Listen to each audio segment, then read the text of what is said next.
So, hello everybody, it's Stephen Ritchie again. This is the last sculpture of the 4 sculpture project for Brighton. The very last one. So I've got to go and backtrack a little bit. There are some little jobs on the other 2 sculptures, or the other 3 sculptures to do. But I've given myself the go-ahead to crack on with the last one. I'm pushing the newspapers against the wall, and I'm having a little bit of a tidy up before I crack on with the next one. Now, same thing as before, I was given pictures and I was given a clay model of what was coming, and obviously I've got to produce this a lot larger in steel, and it's, yeah, I'll be glad to get on with another one. The newspapers were quite a challenge and I was getting quite fed up with them towards the end, and I've left a little bit of space on newspaper writing to perhaps touch in some details for further discussion anyway with the customer. Anyway, so I have now got some drawings, I have got another model to look at, and there's 3 heads on here to mess about with. Strangely in clay. I'm back to this old thing where I want to make it a little bit more realistic than perhaps the original modelers made it, but let's see what I can do with this. So I've dragged a fresh sheet of material over. I got it out, which really got very expensive. I always try to use scrap steel, but I haven't been able to get out and about because of coronavirus, and yeah, I've had to buy fresh material for this. So a lot of hammering, 2mm thickness material throughout. We've got 3 individuals here and some machinery to mess about with. So a lot of work to get on with, and looking forward to every moment, because you must enjoy every moment. Man, it's quite strange when you start producing stuff out of steel like this. I always laugh when I start doing laugh so much, but yeah, there's nothing like a nose that's 4 times its normal size to make you laugh during the day. I don't know quite why. I did this nose a bit wrong. It wasn't until I actually sort of attached it to the face itself that I realised that I'd got the whole scaling of the nose quite wrong. Even though I was using calipers and I was, just looking at my own nose as well, and maybe that was a mistake, using my own nose. Because it is pretty big and it's out of proportion with face. In fact, I'm sure it's got bigger as I've got older. I don't know whether that's true. Yeah. The other thing is, and I don't know whether anyone's actually noticed, but my bench always used to be covered in fag butts, and so did my workshop floor. But since beginning of November, I haven't smoked. I have packed up smoking. I felt really ill since, but yeah, I've smoked for over 40 years, and I've now packed up. So hurrah! There's the big nose. It wasn't really working. I had to go and shrink it and cut it. I sort of, went home one night, came back, thought, no, it's all wrong.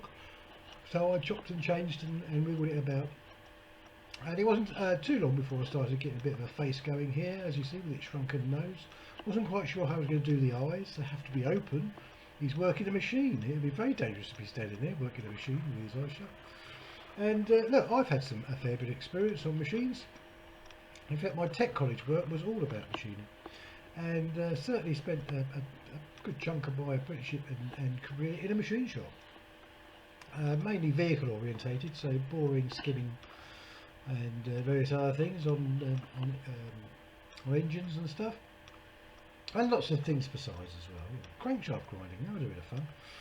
But anyway, here we are. I'm now in the fabricating mode. I had a few days I didn't take any photographs. So don't ask me why. I just got quite focused on what I was doing. I needed to get my head down. I was feeling like I was slipping behind again. Almost from the moment I started this one, I thought I was going behind. So I needed to crack on with it, and I like the way this was starting to go. I've got some more of this to do. I quite like doing, obviously, the time lapse gives you an idea about how I'm doing stuff, and I need to layer up a little bit more over this, but I've got 3 heads to do, and this is the larger of the 3, and I wanted to get some sort of appreciation of how long this has taken me, and I need to get the customer out again to come and have a look. I wanted to give him a bit of a time scale, which I still haven't, I must be honest. Not a proper one anyway. And of course we've got to work out how to hang these sculptures as well. Originally I was just going to put 3 pins in the back of each sculpture, drill 3 holes and basically cement them in with a 2-pack epoxy resin type stuff. Which I thought, yeah, that'd do, that'd be great, that's cheap, that's cheerful, bang. Well, if a lorry hits these things, or in 20 years time if they want, you know, re-galvanising or touching in some way, I think I've got to come up with something else. Something that you can actually remove them fairly easily if you needed to. Secure, you know, just so some of it can't steal them, but yeah, got to find a way of attaching. I haven't really come up with anything yet. Anyone's got any suggestions? I'm well up for a good suggestion. I should go and have a chat and a look and, you know, try out a few fixings and things. And, yeah, haven't quite sussed up on that yet. Might need some more structure on the inside of these things. I find the inside of these structures quite interesting to look at, to be honest. They're an interesting sculpture in themselves. And I shall do some sculptures with the skills that I've obtained from doing these things. Now, don't be too frightened of what you're looking at. I've got eyeballs and things here that look a little bit mad. I have to sculpt before I know whether I'm doing anything wrong sometimes. So I do something, I then step back, or I come back in the morning and go, oh my god, you know, he's a bit goggle-eyed, or that's not too much eyeball showing, or, you know, there's always things. I believe by what I was looking at that this chap had a moustache, so he's got a moustache now. I haven't given him any eyebrows yet. He's got a bit of a Beatles haircut, so I shall sort of tidy that out. And he's semi-set into a machine as well, if you looked at the model. And of course I need to sort of sculpt the hair around the machine a little bit, and yeah, that's going to take a little bit of bashing about. And I like to give the skin, if you like, a bit of texture. So as you can see, I'm using a bit of a sort of a routing thing going on there, just to give it a different sort of texture. It cleans it up, takes all the sort of sharp edges out and any welding marks and stuff that I don't want to be seen. And yeah, obviously after every welding process, after I've done any type of welding or fabricating, I skate across with my sander and my slitting tools, and yeah, just gently tidy things up. It has still a cartoony effect, you know, it's a representation of a machinist. And this week I've managed to actually start making a bit of the machinery as well, which after sort of sculpting heads and stuff actually comes quite easy. It's just a little bit of folding, a little bit of bending. So I used a few cardboard cutouts for this. I then did a bit of shaping and stuff, cut, slice, welding up edges, rounding some edges, which is always a bit of fun. And then I could sort of match the two together. And yeah, started coming up. It started to really start to look like at least the clay model. And so as you see, lots more to do. And I thought I'd take this opportunity to let me and Andy play us out. This is going back to I had a horsebox in the back garden some years ago, and Andy's recently had an operation, so a little tribute to him. He survived it, by the way. Aye, Captain. And I hope you're all right, Andy.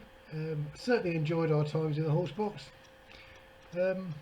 It's one of ours as well. Never finished writing it. I don't think we ever recorded it properly either, but certainly had a good time messing about with guitars. So anyway, thanks for listening, everybody. Have a nice weekend.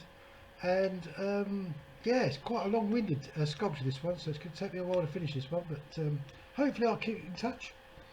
All right now, stay safe, everybody. Bye bye.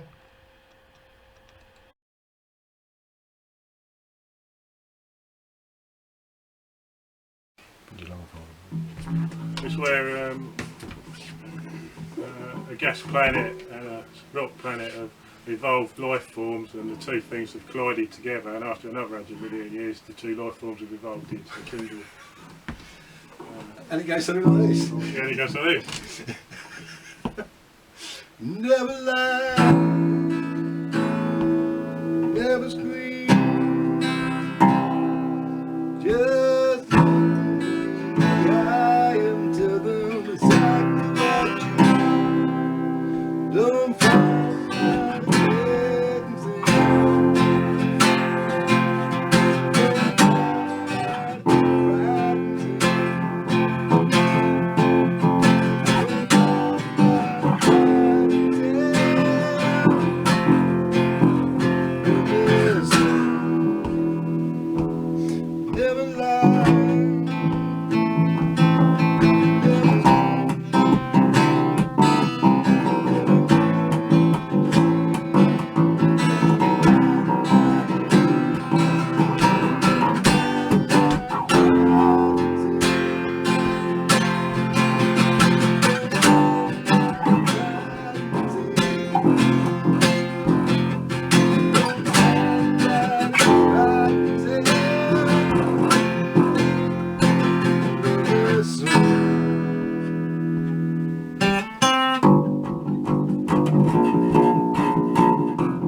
we had it at the riverbank. Oh, I just got to fucking work it again. yeah. You can hear the beats, We can. We know where we're going wrong. That's the annoying thing.